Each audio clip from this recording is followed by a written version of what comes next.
Sorotan kriminal hadir di segmen ini, saudara, di mana kasus tewasnya satu keluarga di sebuah apartemen di Penjaringan, Jakarta Utara masih menyisakan teka-teki. Tali yang terikat di lengan para korban menjadi petunjuk penting bagi polisi untuk mendalami kasus. Sejumlah dugaan terkait kasus ini pun muncul. Apakah kasus ini murni menjadi kasus tunggal atau terdapat unsur pidana?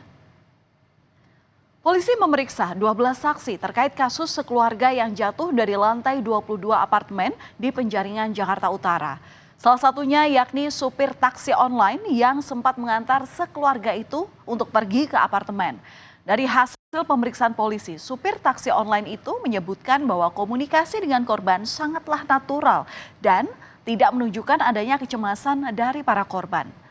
Dalam percakapan itu, korban meminta supir taksi online itu untuk diantar ke apartemen tersebut. Percakapan dengan supir taksi online ini merupakan komunikasi terakhir yang dilakukan oleh korban. Dia pakai Grab, ya, tidak meninggalkan. Bahkan komunikasi terakhir dengan Grab juga sangat natural, gitu ya.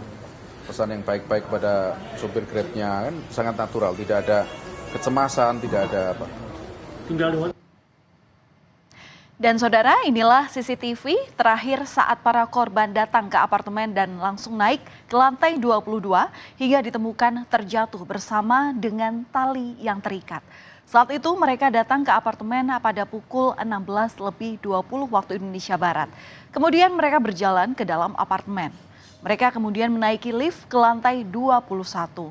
Di sana, korban yang berinisial EA atau ayah sempat mencium kening istrinya. Tak lama kemudian, petugas keamanan apartemen ini menemukan mereka tewas di lobi parkiran apartemen. Selain memeriksa supir taksi online yang sempat mengantar ke apartemen, polisi juga memeriksa keluarga dari korban. Dari hasil pemeriksaan ini, polisi mengungkap latar belakang sekeluarga yang tewas usai jatuh dari lantai 22 apartemen ini. Di sini polisi bilang kalau keluarga itu pernah memiliki bisnis kapal, namun bisnisnya bangkrut saat masa pandemi COVID-19. Kebangkrutan bisnis korban inilah yang sempat membuat keluarga mereka menawarkan telur ke tetangga untuk menyambung hidup. Para korban kemudian memutuskan untuk meninggalkan apartemen ini dan pindah ke Solo untuk memulai hidup yang baru. Tak hanya pindah ke Solo untuk memulai hidup mereka yang baru, saudara. Setelah mengalami kebangkrutan, polisi mengungkap ternyata kedua anak yang juga menjadi korban ini sudah 1 tahun tidak bersekolah. Sudah tidak terdaftar di sekolah dan sudah tidak melanjutkan. Kurang lebih berapa tahun? 1 tahun sudah nggak sekolah. Dua-duanya ya, Pak? Iya. Tahun nggak sekolah. Di lantai 22 apartemen Teluk Intan di Penjaringan, Jakarta Utara ini terdapat sebuah kelenteng yang sering digunakan penghuni apartemen untuk bersembayang. Kelenteng ini, saudara, menjadi saksi bisu sesaat sebelum para korban jatuh dari lantai 22 apartemen. Penjaga kelenteng memberikan keterangan kepada polisi kalau dirinya melihat keluarga itu mengunjungi kelenteng untuk bersembayang. Korban AE yang bersembayang, sedangkan korban EA dan 2 anaknya ini menunggu di kursi.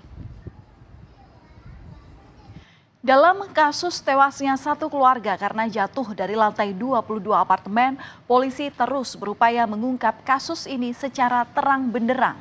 Polisi telah melakukan olah tempat kejadian perkara sebanyak 3 kali dan memeriksa 12 orang saksi yang terdiri dari saksi di lokasi kejadian hingga keluarga besar. Keluarga besar korban menyebutkan bahwa korban dan keluarganya ini dikenal sebagai keluarga yang tertutup. Polisi masih terus mendalami motif sekeluarga ini jatuh dari lantai 22 apartemen. Saat ditemukan, kondisi keempatnya terikat tali satu sama lain di bagian lengannya. Tali yang terikat di tangan para korban bisa menjadi petunjuk penting bagi polisi untuk mengetahui motif dalam kasus ini. Polisi pun mengambil sampel DNA di tali tersebut. Pemeriksaan DNA ini dilakukan untuk mencari tahu apakah ada orang lain selain keempat korban yang terlibat dalam kasus ini di tempat kejadian perkara. Peristiwa pertanyaan besar, apakah bunuh diri ataukah ada pihak lain, ya kan? Nah itu yang kemudian nanti harus kita jawab menggunakan scientific investigation-nya, menunggu hasil pemeriksaan dari lapor tentang DNA. DNA yang di mana? DNA yang ada di tali, ya, yang ditemukan di TKP, satu melekat pada korban dan satunya terlepas dari korban. Saudara, sejumlah pihak ini meminta polisi untuk melakukan penyidikan secara cermat. Psikolog forensik Reza Indragiri berharap agar polisi juga memeriksa kondisi keuangan korban hingga memeriksa tempat tinggal untuk mengetahui kondisi keuangan korban jika memang ekonomi menjadi motif utama dalam kasus ini. Reza Indragiri menegaskan bahwa tewasnya sekeluarga usai jatuh dari lantai 22 apartemen saat ini tidak dapat disebut kasus tunggal karena diduga ada unsur pidana dalam kasus ini. Anak-anak sebagai korbannya, sementara orang dewasa yang memaksa mereka untuk terjun, dan barangkali itu adalah kedua orang tua anak-anak itu juga, maka kepada kedua orang tersebut patut kiranya ditetapkan sebagai pelaku.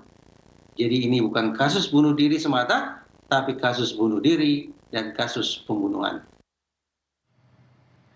Sementara itu, kriminolog Universitas Indonesia Yogo Trihendiarto menilai bahwa tewasnya satu keluarga akibat jatuh secara bersamaan dari lantai 22 apartemen ini merupakan kasus tunggal. Tidak ada unsur pidana di dalamnya. Ia meminta semua pihak untuk bersabar, menunggu hasil penyidikan dari polisi dan tidak berasumsi terkait motif dari tewasnya satu keluarga ini. Ia berharap polisi memiliki bukti yang cukup kuat untuk mengungkap motif yang saat ini masih belum ditemukan. Menyatakan itu bunuh diri, pembunuhan, maka diperlukan bukti-bukti yang mendukung pernyataan-pernyataan tersebut. Saya sebagai orang yang tidak terlibat dalam penyidikan tidak bisa berasumsi itu adalah bunuh diri, itu adalah pembunuhan, tapi kita tetap menunggu wait and see dari bukti-bukti yang dilaporkan oleh pihak kepolisian. Perbedaan pendapat antara psikolog forensik dan kriminolog ini menjadi PR polisi untuk cermat dalam menyelidiki kasus tewasnya satu keluarga akibat jatuh dari lantai 22 apartemen. Apakah peristiwa ini merupakan kasus tunggal atau memang ada unsur pidana? Kita tunggu saja hasil penyelidikan yang hingga kini masih dilakukan polisi untuk mengungkap motif dalam kasus. Kami kembali ingatkan kepada Anda, saudara, bahwa tayangan ini tidak kami hadirkan dan tidak untuk menginspirasi kepada siapapun untuk melakukan tindakan serupa.